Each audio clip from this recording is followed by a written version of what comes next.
Yo, what is going on, people? Welcome to the Invincible podcast, the greatest podcast in the universe. I'm your host, Tony Polanco, and today I'm joined by Dana Abercrombie, Hello, everyone. Happy to be here. Mr. Carlos Romero, Yo, what's going on? and we have summoned the greatest superhero of all time, Mr. Brett Murdoch. What up, party people? All right, guys, you already know we're back with another one. Apologies that we missed last week's episode, but that means you get a twofer this week. We're going to review both episodes 2 and 3 together. And for me, this will be interesting because I saw both back to back, so I'm not going to be able to differentiate between the two, you know? But I would say, we're going to just do how we usually do it. I'm going to go one by one, quick thoughts, and then we'll get deeper into shit. So I thought the 2 episodes were very good. More of like, I don't want to say the word filler, but it's more like aftermathy stuff. Because obviously we're still dealing with all the bullshit that happened last season, aftermath of that. The whole world's still reeling. Mark, his friends, they're all dealing with stuff, but they're, pushing on, trying to get back to some kind of normalcy. And, Invincible's still trying to learn what kind of hero he wants to be. So all that was fun. Not too much crazy action, but obviously we saw the end of episode 3. So we're like, oh, you already know shit's about to get real, But overall, good stuff. As I usually do, I'll bring up the comic book differences at the end of the episode because there were some. I'm not gonna say super significant, but I'm like, oh, that's different than the book. That's interesting. Anyway, overall, I like those episodes. Dana, you next. What do you think of them? Yeah, no, I have to kind of agree with everything that you said. It was a great way to kind of deal with the aftermath of things. If going back with season 1, it was kind of like that continuation. I just wanted to really quickly mention with not season 1, with episode 1, season 2. There was that beautiful montage just to the music.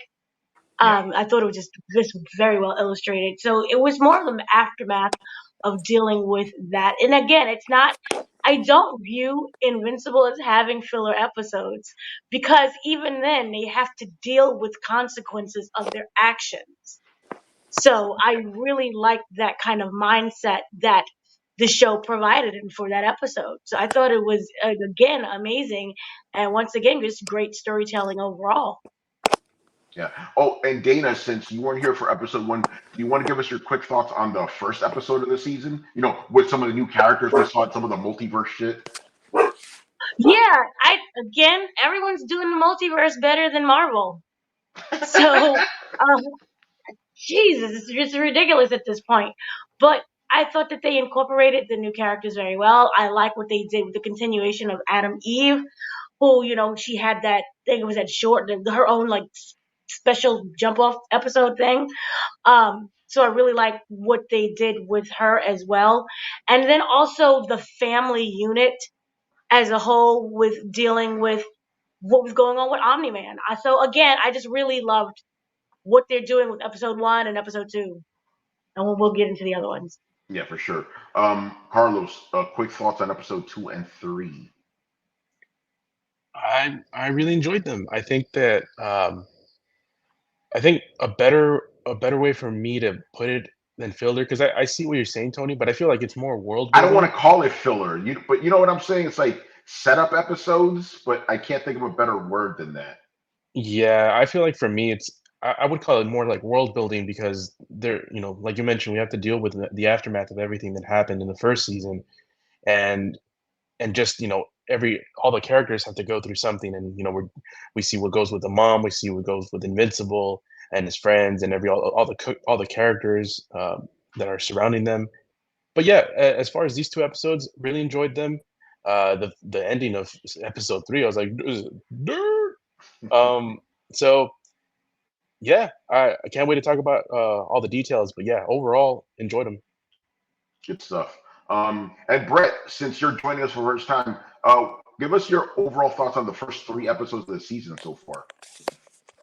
I'm really enjoying them so far. I think that any good story has to, kind of find a good balance between reaping and sowing. You can't always harvest constantly got to be laying the groundwork for new story, and I think it's been doing a pretty good balance about this.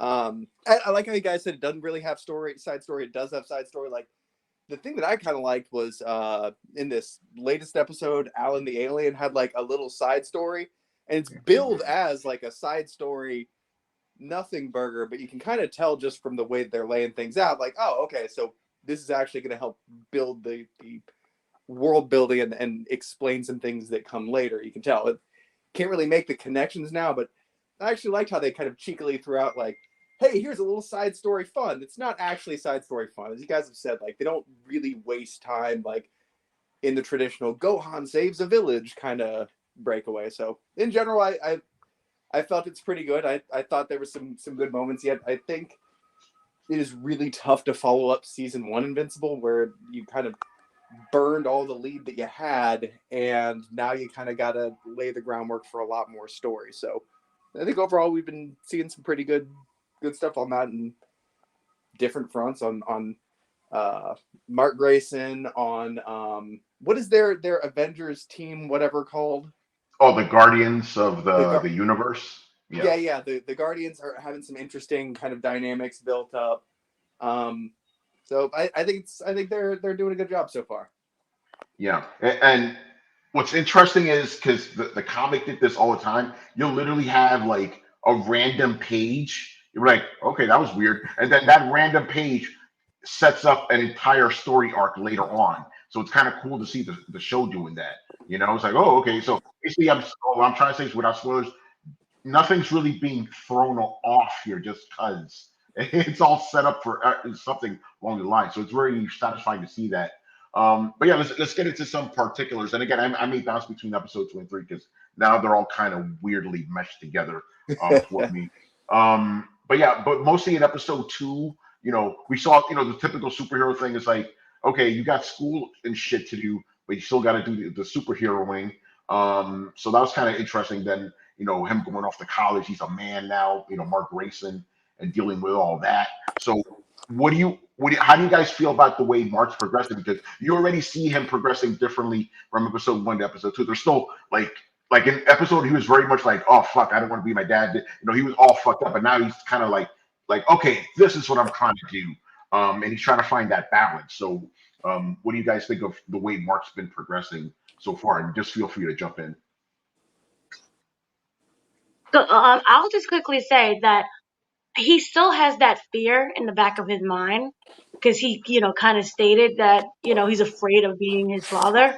And so I really do feel that you see the struggle between wanting to be his own person, the fear of becoming his father, and maybe there could be a hint of acceptance with him not necessarily being as cruel as his father, but there is parts of him that is his father, and he has to accept that. And I do feel that I like that progression of the character, because even in season 1, it was like, oh, you know, I wish I was kind of like my dad, and then you actually discover what your dad is. So then you have to question yourself of who you actually are. So I just really liked how they made him, you know, he's in college, he's slowly growing into the man that he's going to become, but he still has those questions and he's still fearful about it. Yeah. So I like that. That's one of the things. Yeah, I like that too because it's like, remember with season 1, it was like I want to be like my dad, and I was like, I don't want to be like my dad. You know, it's kind of interesting how that works. But he kind of, yeah, but he Colin, kind of does. Yeah, He kind of does. yeah, Like I feel like yeah, his whole you know, personification of what his dad is. I think 99% of it he still really likes and admires. It's just that 1% where, you know, it was all a ruse yeah, that he's conflicted with. But I find it interesting because, you know, they're also delving into the whole multiverse thing with, you know, the yeah, Omni-Man's multiple Invincibles, and I'm curious to see if this is because, you know, and obviously Tony can't say anything, but you know, for me, just watching this and showing how most of the timelines, it's just Mark is just a bad guy. He goes with Omni-Man and unites with him, and they they take over Earth. And I'm Yeah, curious to remember see. in episode one, they like Armstrong Levy specifically said that it's like, hey, this is Yeah. one of the few timelines where you're an actual good guy. Like most of the timelines, he's so fucked up. He's just like his dad, you know. So he really does become like his father in that sense, you know. Hmm. And I'm curious to see how, if the purpose of this show, I'm just thinking like greater picture here, but I'm thinking of like if the purpose of the show is to show how even just the dissension of how a person who is a good guy can turn into in that sort of an inevitable predetermination thing with how every other universe is. So I'm curious to see if that has something to do with it. um but overall, just interested to see how Mark is going to deal with all this stuff.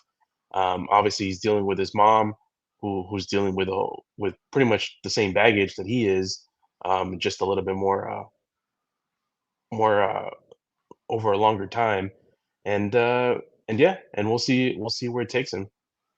Yeah, Brett, what are your thoughts on Mark Grayson, and specifically, how do you like the way he's progressing as as a longtime comic book reader yourself? Because usually it's like with normal comic books, by the end of the issue or episode, it's like, all right, we're on to the next thing. You don't really deal with the aftermath of stuff. What do you think of that aspect? There he is. I'm sorry. Could you repeat the last part of that question again? I got sidetracked in my own thoughts. Okay, or your dog. Shout out to your dog. Yeah. I was No, trying to I keep just them want to. quiet. Yeah, I just want to get your thoughts on the way like Mark is progressing as you being a longtime comic book reader, because you know how it is with most comic books. If you know with some horrible thing, then next issue they're already on to the next thing. They're not even worried about what happened before. I mean, most of the progression of Mark, the character that I'm finding, is in his suit as Invincible. Like I fail to personally see a whole lot of reason for Mark Grayson to exist other than trope. And that's just kind of me. Like, yes, I feel like he fleshes out the character. Yes, I feel like he rounds it out. But like it's for me, I'm waiting for like I feel like they're building towards something with that, because a lot of his revelatory moments have been as Invincible, unable to save somebody, seeing the consequence of his actions, seeing the consequence of his own arrogance, like putting himself in perspective and context is kind of done, like I said, in the suit more. And the stuff that comes outside of that, and maybe, I don't know, man, maybe I'm just getting old. Maybe it's, high school / college. I'm like, it doesn't really land for me all that much. But I get that you can't really have a subversion of a trope without kind of nodding towards the trope itself. So, it is kind of what it is in that sense. I'm more here for the punching things until they explode, to be real honest with you. Eh, fair enough. I never thought about that way. That's like we're really seeing how Invincible's progressing, other than Mark Grayson, but at the same time, can you distinguish the two? It's kind of like a Peter Parker Spider-Man thing, It's like they're kind of the same person, Well, I might like to see some more, and I'm sure they're probably building towards this. So I'm going to eat these words later. I'm just seasoning my crow right now. But like, I'd like to see more of his character development happen outside of his costume, then, because Yeah. so much of it happens when he's in the costume, when he's wearing the mantle of Invincible. I mean, he's still the same person. I 100% agree. And like, I think maybe if you didn't have some of his unmasked side, maybe it would be more difficult to ground that masked side, and it would feel less real. But most of his character progression happens in the mask. Feel free to contradict me on that one. No, you're right. I just never thought about it that way, but you're 100% right about that. Because with him specifically, it's hard for me to make distinguish between the two. It's like with Superman, and you could like, okay, here's Clark Kent, here's Superman, here's Batman, here's Bruce Wayne. But like with Spider-Man and Peter Parker, it's like, life's a little bit blurrier here. Although Peter Parker does get more character progression, I will admit that though. Well, and again, like maybe it only feels like, because like that line is so blurred because when he wears the mask, he just feels like Mark wearing a mask. Like it doesn't necessarily feel like a separate character. And maybe that is because we've taken the time to ground him in the other scenes. Maybe he can only make, progression as Invincible because we're grounding him as Mark. That could be it. I personally think that we're leading towards some kind of something that's going to make his personal life more important later on in this season. Well, and also, funny you mentioned that, because even during the second episode when he's going with the alien tribe, they're like, it's like, call me Invincible, call me Invincible. It's like, at this point, it's like there's no distinguishing factor between Mark Grayson and Invincible at this point. Yeah, it's like, bitch, you are Mark. Yeah. Yeah, no, that's a good observation. I like that. Yeah, I like that. I want to talk about his mom because obviously. Oh, go ahead, Dana. Go ahead. My bad. Sorry, I really do feel though with the mask, he's more comfortable with being himself as opposed to being Mark, which is why he kept saying, "Call me Invincible, call me Invincible." And I could be wrong. Oh, but it just feels like, that's why I think he hides under that persona so much, because it's a way of just escaping. He is that superhero, and he's not Mark, the father of Omni-Man, who almost killed everyone and, had deep, dark secrets and ruined his family. By being Invincible, even though he sucks as a hero, he's still a hero. So that's the difference that I see. Yeah. I don't know if he's necessarily sucks. He just needs to get better at it. I would agree with, I feel like he would rather take a punch to the face than work on his emotional issues. Yes, that is true. I like that. But that's what makes the. Oh, sorry. No, Dana. I'm just saying I like your line of questioning here because it makes me think. Okay, we know. Okay, he is asking himself, "Who do I want to be as Invincible?" He's not asking himself, "Who do I want to be as Mark Grayson?" Right. But isn't that overall better as a viewer to see someone run away from their emotions as opposed to, let's sit down, let's have a conversation, this is how we feel today, and then we progress and we grow and it's the next episode and it's over. I want to see him being that emotional roller coaster of, I'm running away from how I'm feeling, I don't want to talk about it. And there was that scene that I think was positioned so great with his mom when she had that breakdown and she destroyed the house and she was crying and he walked in on her crying. And just for an animation, oh my God, that was amazing. But to see how this family overall, they're both struggling, but they say nothing. So I love that. But then when he puts on the mask, I'm Invincible. Yeah. No, it's you're right. It is very satisfying as, both a reader and a watcher. It's like we're not just shoving it off. It's like we're dealing with this shit now. It's kind of like, again, one of the things that bugs me about like Marvel Comics, for example, there's a battle in Times Square every fucking day, basically, and there's no repercussions, but this is why Invincible's great. Right, to your point, they will throw their trope at you and then fucking twist it. So it's like literally every time you see a trope, get ready for the twist because it's going to come eventually. It may not happen now; it'll eventually happen, and it's satisfying, And actually, Dana kind of brings up a thing that it kind of makes me put into context a little bit. Like I like this subversion of the whole, like, he's Invincible physically, emotionally he's just a bundle of trauma at this fucking point.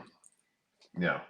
So even though he gets his ass beat a lot as Invincible, that's one of the running jokes of like season one. It's like, for a guy called Invincible, you get your ass kicked a lot, bro. But generally, I agree with you on that one for sure. Well, and I also like the idea, like, and it's fairly subtle, because like, Cecil is definitely like, we need to wait for you to heal to get back out there. Like, and I think on the surface, it kind of plays along the lines of like, we've had a lot of trauma. We need to take you to have time to heal. We need you to sit back and just make sure that everything's okay. But like, I think when you sit back and you think about it, you're like, I think Cecil is really more afraid that he's going to resolve his trauma through super strength and mass murder, like, his dad did, kind of thing. So I do like the nuance with the whole thing. Like, and I think it's very cool to actually with a very light touch, bring the idea of like PTSD into a superhero show. Like, what happens when your Superman has PTSD? How do they deal with that? They're the strong one. When Man of Yeah. Steel, they kiss in the middle of the rubble.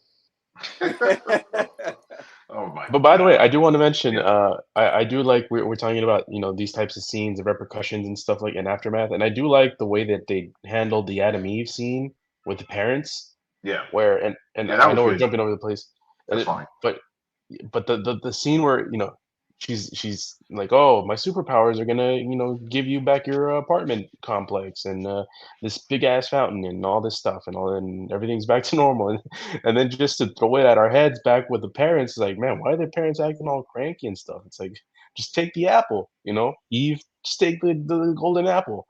And Mhm. and just seeing the repercussions of that, it's like, yeah, you put it back, but you didn't, the foundation of it is still messed up, so it just crumbled. So it just I like the way that they played with that.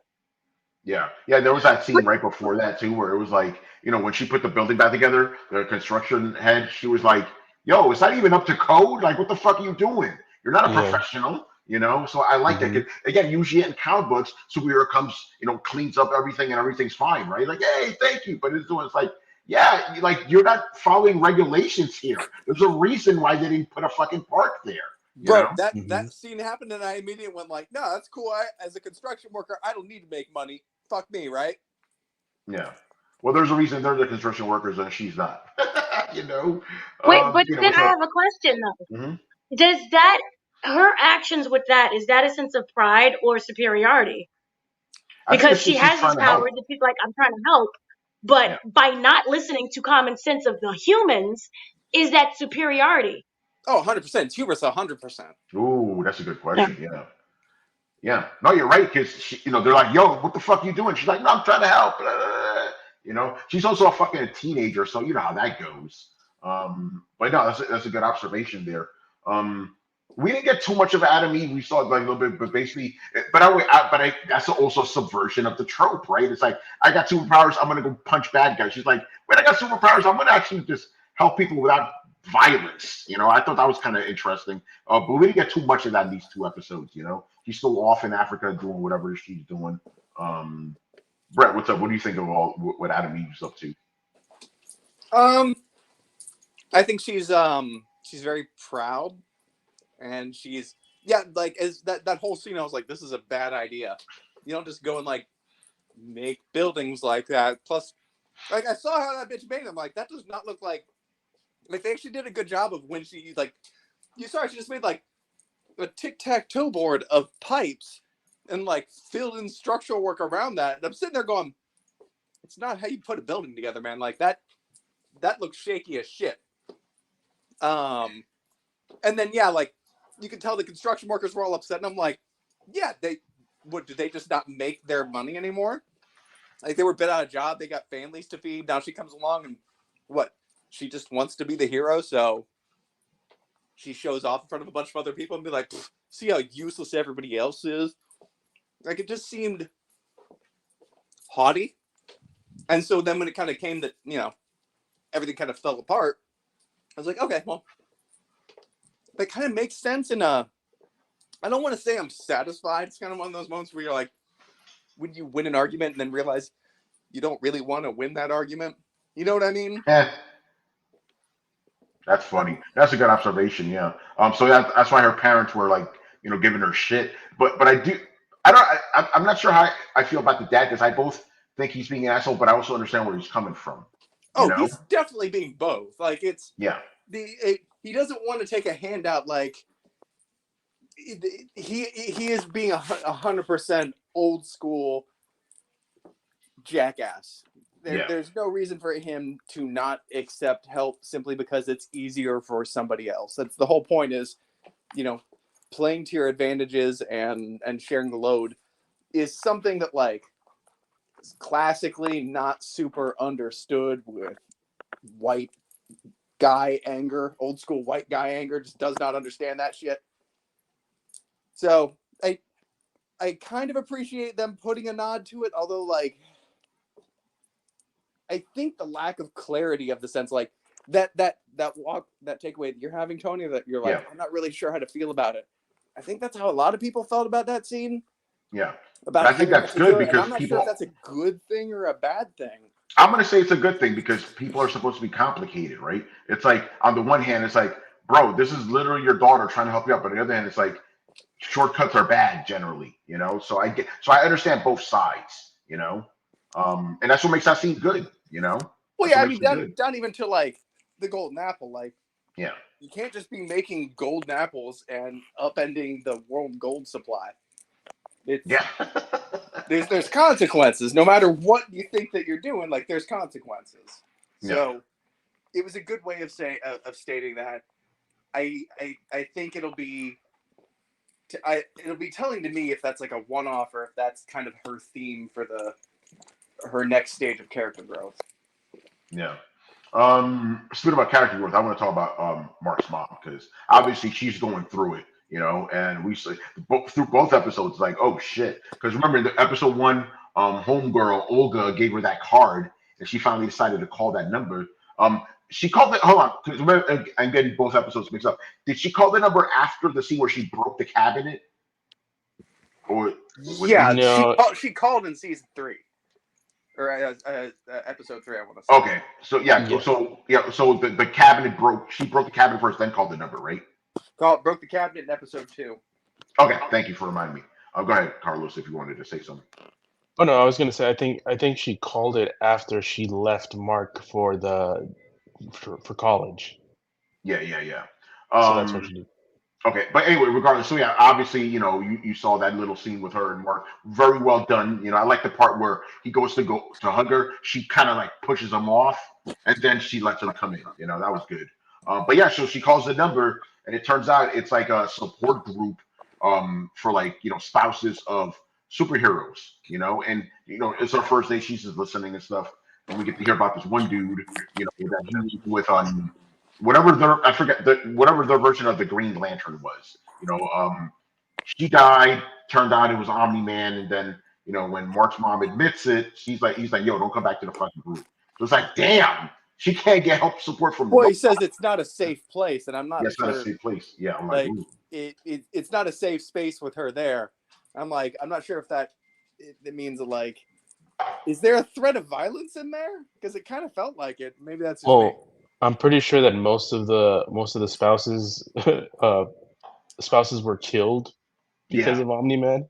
That's kind of what I'm saying. Like, it felt like a low-key threat that he was giving her, which I felt kind of more in my bones, just because I was like, wow, how weird would it be to go from a place where like you literally have the strongest man in the world standing between you and all danger, and now you have people threatening violence upon you for the things that he did, and there's nobody there to protect you. Like, that's a kind of a neat switch in dynamic. Yeah. But that's also what makes the show so beautiful, because you don't think of the dynamics of the spouses and the people who have to deal with the aftermath of things. It's really weird because in a way I don't blame those wives for rejecting her, because again, as you guys have said, she's probably responsible for everyone dying. That's why they're probably all widows. So you have that factor, and then on top of that, he is one of the most dangerous. I don't even want to call him a superhero, but he's one of the most dangerous villains that's out there. He's threatened them before. What's to say that he won't threaten them again? So I truly do feel that they're not acting in the wrong. It's a sense of protection for them and their own space. And sometimes you just have to protect yourself instead of, again, probably welcoming the person that's going to probably trigger that trauma for you. So it sucks. But to me, their actions were understandable. And I really don't blame them. My thing is, like, I don't think that, like, I think that threat, Brett, I think it's true. It's like, because they're not thinking about like how am I going to threaten her? Like, I'm going to kill you. Like your husband killed my spouse. You're there. I'm either going to kill you or have somebody kill you. Like, so I think that threat is like actually real, And even Invincible, he can protect her, but he's off in college. He can't protect her all the time, So yeah, I think that threat was real. I think it was very real. It's like, yo, it's not safe for you, It's crazy, man. It's some good shit, you know. So now she's like really alone. It's like Mark's off in college, husband fucking left her, support group said fuck you. It's like, damn, how fucked up is that? You know? And she thinks she's seen a ghost when she sees what's his name well, with Cecil. I Oh forgot yeah, what it well, was. ooh, that's an interesting thing, isn't it? You know, Mm-hmm. because we saw what happened to him at the end of last season. You know, fucking, he got Mm-hmm. killed. You know, Omni-Man killed his ass. Now you got this motherfucker running around, and we've seen clones in this show. So just throwing that out there, you know, or he could be from another dimension. This is what I love about the show. It's like, oh, how is this happening? Oh, Yeah, I bro. love those comic book trope shits in there, but it's always just done differently. You know, it's like, oh, we got Atlantis now. Dude, what? You know, One of those is like, dude, Cecil is shady as fuck. Like he yeah. is not Nick Fury. He is not one of those like he goes outside the lines every once in a while, but it's to get the job done. Like, no, he is a shady ass motherfucker. Yeah. Well, you jumped right to it because I wanted to ask you specifically what you thought of Cecil because he is like an evil Nick Fury, man. You know, and the old school Nick Fury, by the way, not the Samuel L. Jackson one. We're talking about the old school Nick Fury here. The one Brett and I grew up reading. You know, but I got the sense like he's Nick Fury, but he's just more fucked up. You know. Yeah, he's the kind of Nick Fury who euthanized the whole team. Like it's he gives me the ick, man. I don't trust that motherfucker. Yeah. But again, what makes him so rich is he believes he's doing the right thing. You know. He's just taking that whole whatever's necessary thing to the extreme level. And then you take that kind of personality type and justify it by the shit that Omni-Man did. Like, you are very close to probably creating another villain. Yeah, but you're right with Omni-Man. In his mind, I'm doing the right thing. You know. Well, Like even that, yeah. Omni-Man justifies he's like, should he have been harder before? Should he have made the tougher choices and strayed to the gray area? Maybe if he had been more of a bad guy himself, Omni-Man, it would never have gone off the rails. Like, oh my god, the mental gymnastics you can do after something like that happens. Be like, well, I guess I wasn't hard enough on people. Like, Yeah. villain arc, Cecil villain arc, coming season 3. Yeah. Perfect segue because obviously we had the episode. I think it was episode 3 had like a thing with the what's his face, the Martian dude, not the Martian. What's the guy with Alan the alien. Alan the alien. Yep. Dude, I loved that cut. Like, sometimes when you need to go against evil, you need to be, and it cuts to the Alan the alien smash card. Like, oh, that's amazing. Yeah. By the way, just so you guys know, in the comic book, that specific part with Alan, it was framed as an old school 90s comic book with those big, bold, like letters and stuff. Like remember how you had like the narration in like yellow font and shit? Like that's how it was framed in the comic book. So that's what that narration was supposed to be. It was fun because even the comic was like let's leave Mark alone with Amber for a while and see what Alan's up to. That was great. So we got to see more. We got more world building and stuff with the galaxy. And Alan's like, yo, Mark is different than like other Viltrumites, and his dad is kind of different too. It's like Viltrumites don't just abandon the fucking post. They're not good guys. So this is already being brought up in question here. Also, my question to you guys, is that Peter Cullen as Thaddeus? That sounds like Peter Cullen to me. Optimus Prime. Dude, yes. Yeah. No, immediately I was like, that Optimus? Autobots assemble. You never forget. Peter fucking Cullen, But yeah, so that was cool. I like the world building, the coalition of planets and all that. You got to see, Alan flying around through some planet. We got Coruscant. I love that type of shit, man. Like that is so cool seeing all that stuff. It's like, it just reminds you of the things you used to imagine when you were a kid, when you would see going off in space and all that. And you get to see Alan's origin and all that. Obviously, like a lot of other people, they were just subjugated by the Viltrumites, but they made he's pretty much their super soldier, but they're like, okay, you're still not as strong as these motherfuckers, but you still do good. Go out there and do good. I like the trope where his race is just people that keep dying and somehow keep surviving. It's like, we were in this planet and it got inhabited by Viltrumites and they took over and most of them were dead. Oh, but some escaped. oh, but then we all went to this planet to get all the Viltrumites, and then somehow they all did. No, but we got this little super soldier dude who survived, and now the super soldier got wrecked at the end of the episode. That's just Oh very man, he funny. got fucked up.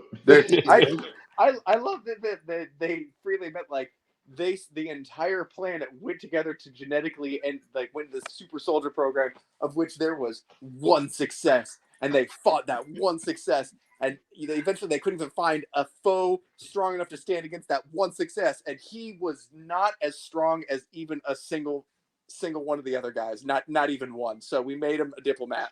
Like, dude, that whole arc, like, oh my god, that shit's fucking hilarious. Like, you made all of the effort of an entire race to make a guy that's weaker than literally everybody of the other race. And so like, diplomat. I talk about subversive. That is amazing.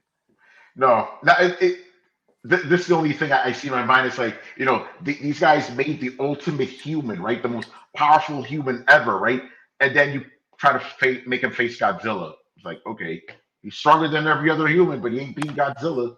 Yeah, well, yeah, like, but if you like roll out the it's you roll out the super soldier program to get like the world's strongest Captain America, and then you put him against Thor, and Thor just like pretty much down like a fucking fly. Like, oh, that was wow. Like, didn't even last for a second. And I'm not sure if anybody else got like the implication I heard where they said, I was like, oh, so like even women and children Viltrumites can just rock this dude. Yeah, pretty much. Pretty much. That shows how strong these motherfuckers are, Yeah, they're definitely the Saiyans of that universe. Oh yeah, absolutely. So that was cool seeing all that. And then obviously he got fucked up, and then at the end saw Thaddeus doing some shit. I'm like, what's going on here? So what do you think of what's going on there with Thaddeus? Anybody? Wait, which was Thaddeus again? The president of the coalition. The dude with the big white beard and shit. Oh, the coalition with a K. Everybody had that moment, Carlos. Well, yeah, he was interesting because we're trying to decipher who the hell the mole is throughout his whole Alan the Alien story, and I guess it's that guy, or maybe It's totally got to be that guy, right? I was like, no, Optimus, no. Not you, Optimus. Don't betray me. Yo, man. So I'm guessing that he's got an in with the Viltrumites, and now he got the whole story where Mark is set up. Well, I guess Mark and Omni-Man, both of them are going to be hunted from the other Viltrumites, because the whole thing where it's like, yeah, you're not supposed to leave your post. So it sucks. Alan the Alien deserved better. And yeah, that dude definitely that dude's definitely the mole. Yeah, some shady shit going on, man. What's the other thing I want to? Oh yeah, I want to talk about the whole Atlantis thing real quick. That was interesting. Basically, like their whole thing was like to atone for, since his father wasn't around to pay for his crimes, he had to pay for it. He had to fight a giant fucking monster. Again, comic book trope, Atlantis, giant monsters and stuff. But I wanted to bring this up because that is a change from the comic book. In the comic book, he was supposed to go there, not only fight the monster, but fuck the queen. They changed that, and I don't know if they probably won't come up in the show because they said this shit's over, we're done, right? What happened in the comic book was basically Mark meets with this like other one of those Atlantean dudes, and he's like, "Yo, I want to be the king. I want to be the king." And Mark's like, "I don't want this shit," So Mark fights a monster. He almost beats the monster. Then Homeboy shows up and pretends to beat the monster. And Mark's like, "All right, I'm out." He leaves, and then the dude in front of everybody fucks the queen right there where he killed the monster. I was hoping that scene was going to be in the show, but they took it out. So yeah, but the way they ended it was kind of like more streamlined for the show. So I get it. It's not like the show hasn't made changes. Like obviously with the final episode, the ending scene of season 1, episode 1, like the way Omni-Man kills the Guardians is different in the comics. He kills them in the comics too. It's just not the way he does it. So I guess that had just compressed it or whatever. But it was kind of fun seeing the Atlanteans. But it's also kind of crazy because you keep forgetting about this show though, because the art style is very cartoonish. So then he's in Atlantis, there's kind of goofy stuff going on. Then this fucking monster comes loose. He just kills these motherfuckers. Blood's everywhere. Like, oh shit, it's crazy, man. Yeah. And I find it funny. Cecil is when he's telling Mark, he's like, "Hey, all you have to do is kiss her." Yeah. Is that all I have to do? But is that all? Is that it? Are we good? Yeah. That's that did happen in the funny, comics too. He did comment in the comics. He was like, "You just had to kiss her," but when he goes out, he's like, "No, we gotta fuck." Like in front of everybody. He's like, "I don't want to do that. I got a girlfriend." By the way, that was also another good subversion of the comic book fucking trope. And usually in comic books, specifically the earlier comics, like Peter Parker was with Gwen Stacy for years. He apparently never fucked her. But in this one, it's like, no, we fucking now. But Aquarius like, yo, I think I'm gonna be on top. Like, you might do some stuff to me. Bro, can I just say, like, the sad, like, I'm not even sure if it was sad or cringe, but the whole, like, him getting guff for not getting laid because he has a superhero poster up in a animated shows about superheroes. Like, it hurt a little bit. It's like, fuck, even in this universe, they still get shit. They still get shit. By the way, that's a change too, and I wonder if it's some licensing thing. In the comics, it's Science Dog, not Sans Dog. Like it's supposed to be like a cyborg dog and shit. But in this one, they just basically made a dog Doctor Strange. So I'm wondering if it's some licensing. But again, it's like, wait, Robert Kirkman owns all this shit. What's the problem here? But regardless, that scene still played out the same. It's still fucking Sans Dog shows up. It's like, what the fuck is going on here? I like his friend is like, yo, Mark, I think this is for you, man. He's like, you don't exist, not in this universe, but in a vast stretch of multiverses, both magic and dogs exist. It's like dogs exist in this one. It's like, okay, just the last part. Great, so we're halfway there. I just found that hilarious. Like, yo, Mark, I think this is for you, fucking dog. Oh man! But obviously, you find out that like the Seance dog was a fucking like insectoid, and that was a cool line. He's like, I spent most of my life looking for you, and then you find out the trip's only 6 days. So like, oh shit! How like long do these motherfuckers live? And you find out they don't. Anyway, the bug takes him to the planet. So then there's like, where's the asteroids? What asteroids? Yeah, like, hey, listen, we age fast, we're senile, Obviously, he lied to him to get him there. And yeah, you saw the shocking ending where, well, not so shocking. I guess fucking Omni-Man shows up. Remember, Carlos, you were like, yo, is this motherfucker gonna come back? And I just said, you don't hire J.K. Simmons just for a one-off. That's all I had to say about that. So yeah, what do you guys think about the return of Omni-Man? I'm just curious to see what, just what's gonna happen. Because I honestly have no clue. Is he gonna embrace him? Is he gonna be strict about it? Is he gonna be like, we're on the run because all the Viltrumites, one is dead, or this can go so many directions, and I'm just curious to see how it's all gonna lead up to. And it's gonna be an awkward scene, those first couple of scenes with Mark and Omni-Man, but I'm all here for it. Bro, I'm just glad we didn't chase Satsuki for 4 seasons. Yeah. Dana, what do you think about the return of Omni-Man? I'm muted. Okay, I'm extremely excited for it, but also at the same time, I'm nervous. I don't know what's going to happen. I do hope that Mark is not someone who's going to just quickly go and say, Dad, and embrace him. There was a lot of things that happened. And this also goes to the mother as well. Because you remember, he called her a pet. And basically he called his son worthless after that whole incident. So I do hope that we have that kind of questioning where we don't know right away what either party is going to do. Omni-Man could be like, I'm finishing the job and let's, start the plan that he originally started. Or it could be some form of a redemption arc. Because my thing is that when you looked at the fight in the finale, there was some sort of emotion of like regret and sadness, even though he was trying to kill his son. Yeah. So I do feel that there is that connection that they have between the two. And with Mark, there is a possibility of him becoming more human and having those emotions.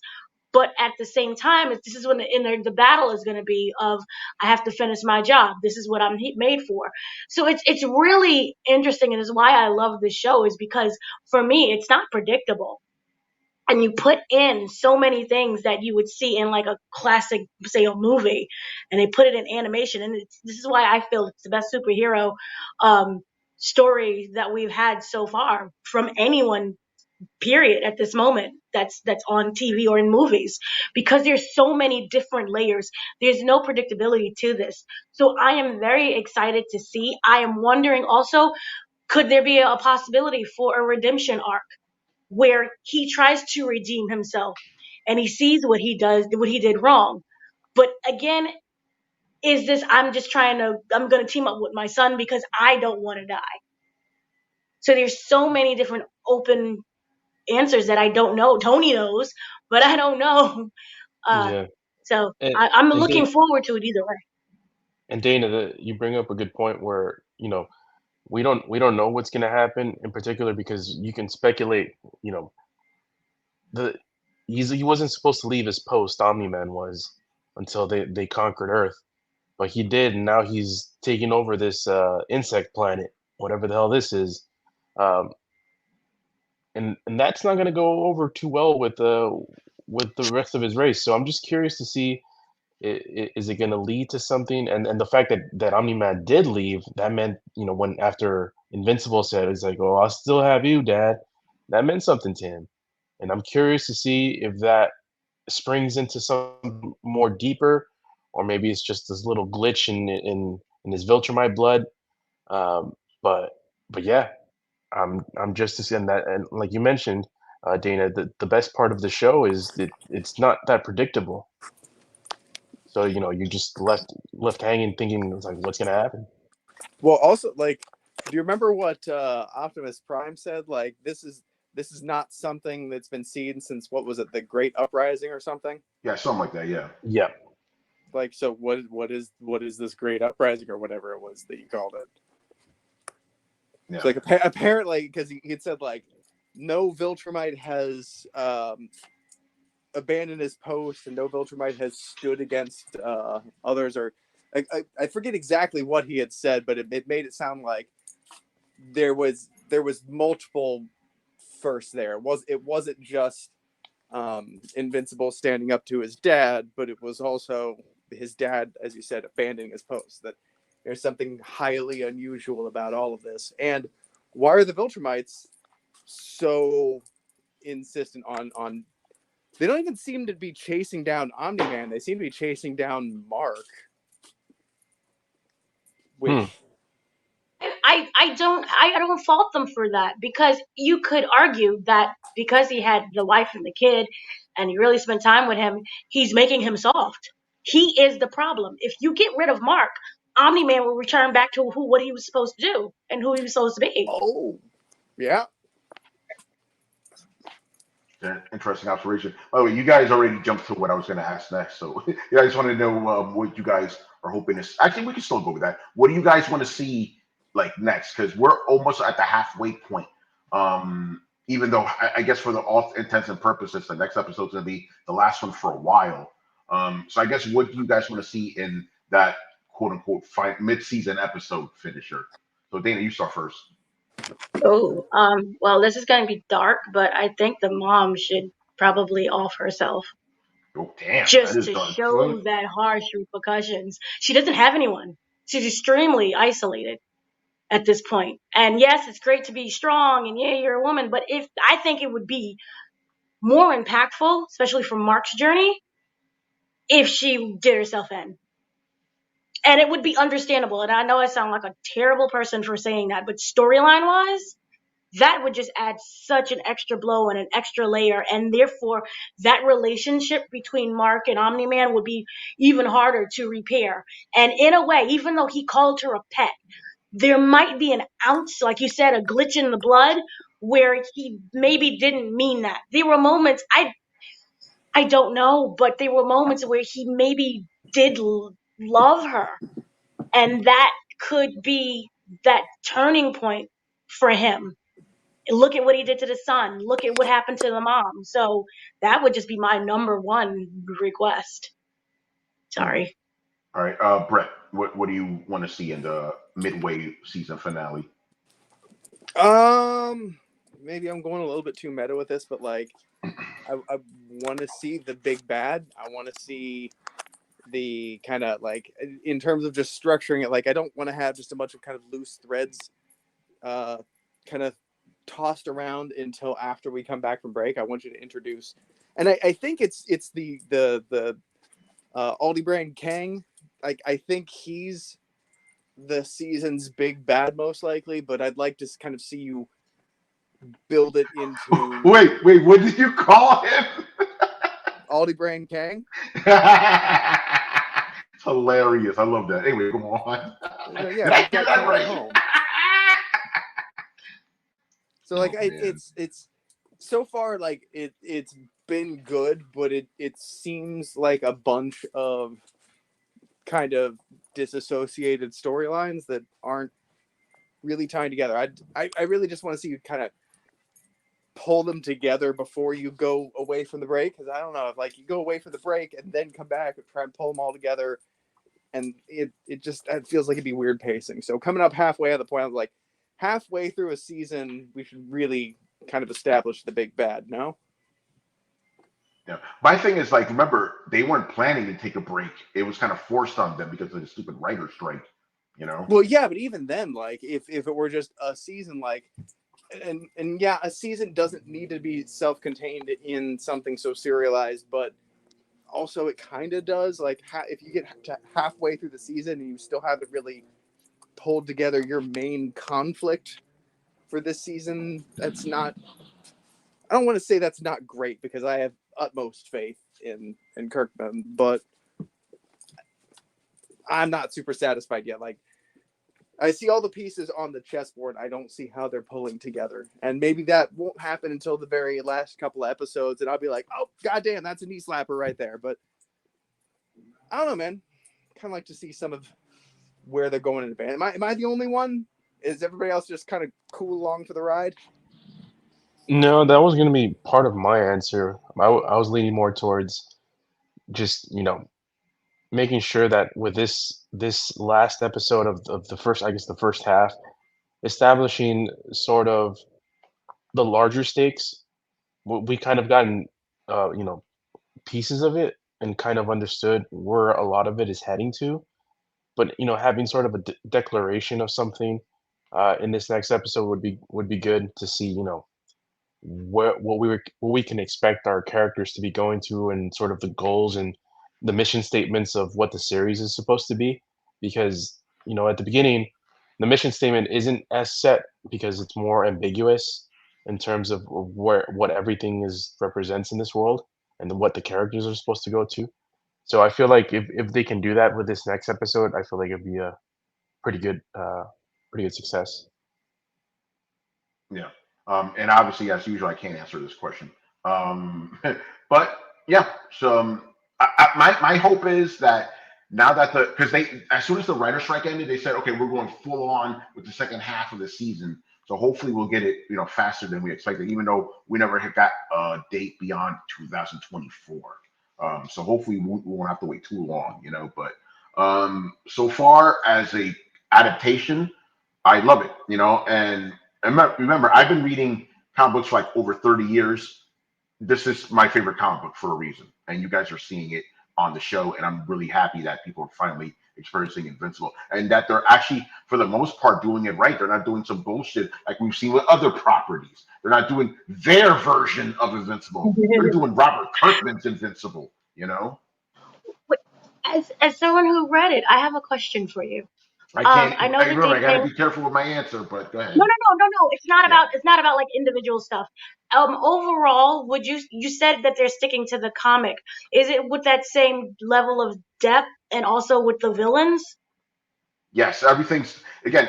aside from little things, all the Hmm. big main stuff is there. They haven't changed anything in terms of big main storylines. None of that changed. And also, Dana, to your point, they haven't changed any of the character progression either. That's all the same too. All the shit they're dealing with, all this stuff that you have liked has all been in the book. All of that. Right. So But you as a haven't. Yeah. fan, Yeah. if they were to change the ending of, say, the Omni-Man or the Mark or any of the major characters, would that take you more out of the series, or Yes. would that add a different perspective? No, it would piss me off. Like, stick to the fucking comic. Don't mess it up. Yeah, everybody loves changing up the comics. This is finally one property that I've seen in a long time where they're not deviating that much. Please do not fuck this up. Do not put their own spin on it. Do not change major character things. Stop with the bullshit. Keep it same as the fucking comics. I will be heated if they change anything major. So yeah, like to me, no compromise. Keep it the same as the fucking book, please. When it comes to the main stuff, you know.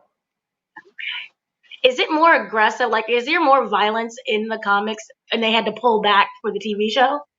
No, it's just as violent.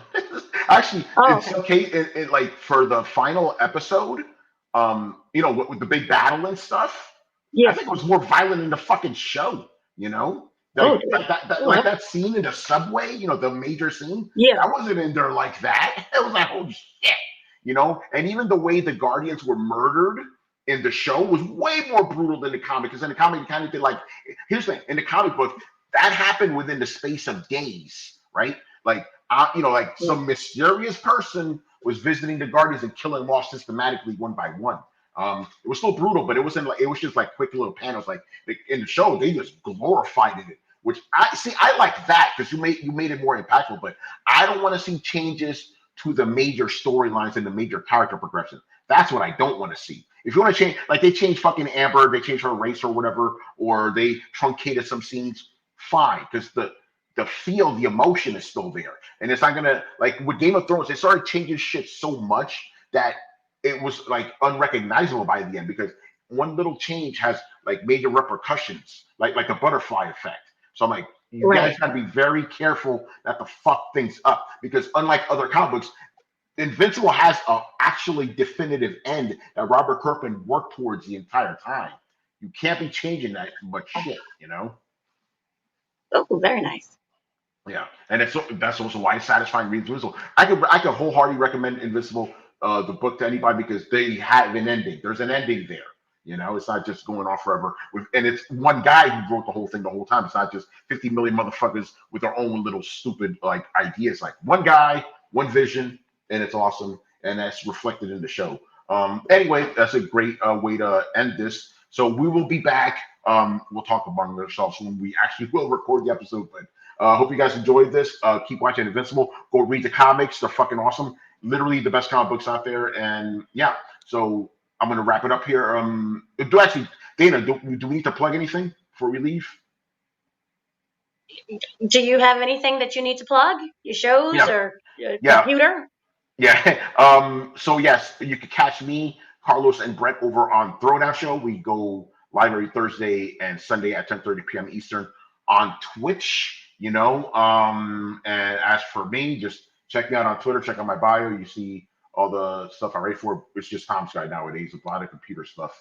And yeah, and I know Carlos, you host the I'm Negan podcast. Well, you don't host it, but you're part of the I'm Negan podcast. What's going on with that? Yeah, we're going over Fear the Walking Dead, and I believe tomorrow is the last two episodes come out at the same time, or at least the same day. Yeah. But we'll see. We'll see. I am Negan. We cover everything The Walking Dead, and we're currently going over the finale of Fear the Walking Dead, mostly every Sunday or Monday, depending on how our schedules are. But by Monday night, you should be expecting another I am Negan episode wherever you get your podcasts, or Yes, thecoalition.com with a K. yes. We about the coalition. What's going on with the coalition, Dana? Okay, so we have interviews. We have interviews with Tony's favorite movie that's ever been movied, The Marvels. Oh, that trash. Um,